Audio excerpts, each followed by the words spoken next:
Hello and welcome. Today I'm going to show you how to make a campfire in Project Zomboid. First, you need the campfire materials in your main inventory.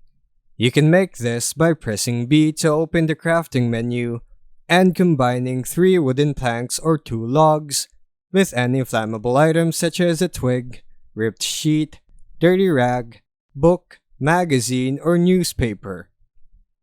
Once you have the materials, right-click on the ground where you want the campfire to be and select Build a Fire. In some cases, a translucent preview of the campfire will be shown first, allowing you to choose where to place it by left-clicking. This creates an unlit campfire object in the world that you can use for warmth, cooking, or burning things later.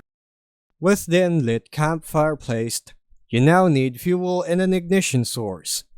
Fuel can be more planks, logs, books, magazines, or clothing, and the ignition source must be a lighter or matches in your inventory.